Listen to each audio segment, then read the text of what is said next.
এখানে যারা মারা গিয়েছে তাদের মধ্যে অনেকেরই মৃত্যুর পরপর তার অভিভাবক চলে এসেছে। যেমন ধরা যাক 2022 সালের সেপ্টেম্বর মাসে একজন পুরুষ রোগী মারা যায় 17 বছরের বেশি থাকার পরে, একটানা 17 বছর থাকার পরে তার মৃত্যুর সংবাদ পেয়ে তার 5 জন ভাই চলে আসে মৃতদেহ গ্রহণ করার জন্য। মৃত সেই ব্যক্তির নাম বদিউল আলম, ঠিকানা ঢাকার সবুজবাগে। 15 বছর বয়সে ভর্তি হয়ে মারা যান 47 বছর বয়সে। 43-এর বাসা এটা না? এটা পুরোটাই 43। পুরোটাই 43? এটা তো দোকান। জিয়াউল আলম উজ্জ্বল। বদিউলের গ্রামের বাড়ি চাঁদপুরের মতলব হলেও ভর্তির সময় ব্যবহার করা হয়েছিল তার বোনের শ্বশুর বাড়ির ঠিকানা। সেই বাড়িতে টিম 360 ডিগ্রি। আমরা মৃত বদিউলের বোনকে পাইনি, পেয়েছি তার বোনের ননদকে।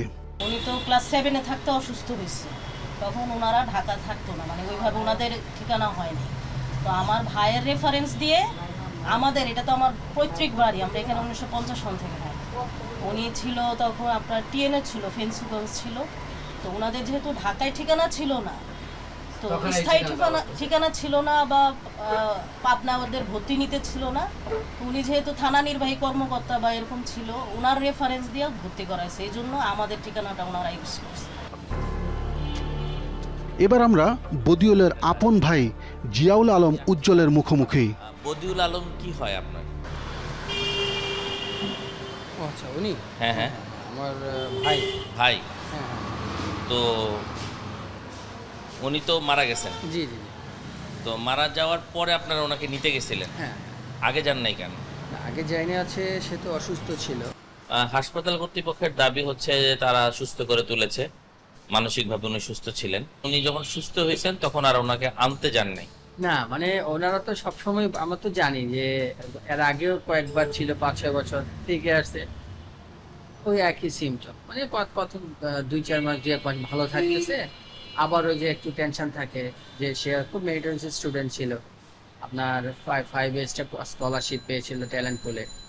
ও যখন মানসিকভাবে একটু সমস্যা হয়ে গেল, তো ওনাকে যখন একটু সুস্থ হওয়ার পর যখন আসছে, তার টেনশন একটাই যে আমি কি হবে আমার জীবন, আমি তো আমার সুস্থ হয়ে গেলাম, সুস্থ হয়ে আমি তো কিছু করতে পারছি না, আবার দেখা যায় 2-1 মাস পরে অসুস্থ হয়ে যাচ্ছে।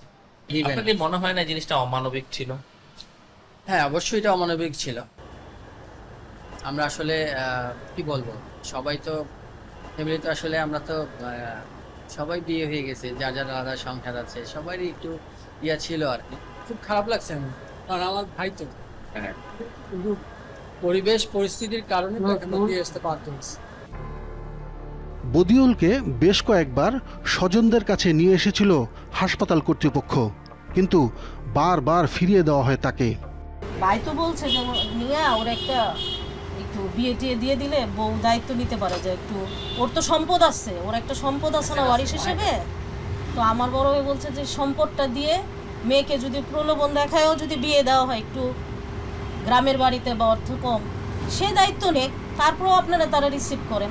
তারা কোনোভাবেই ওরা রিসিভ করে, যে বললাম কি মা বারান্দে দিয়ে উকি দিয়ে দেখে না যদি ছেলে থাইকে যেতে চাই, এমন একটা অবস্থা।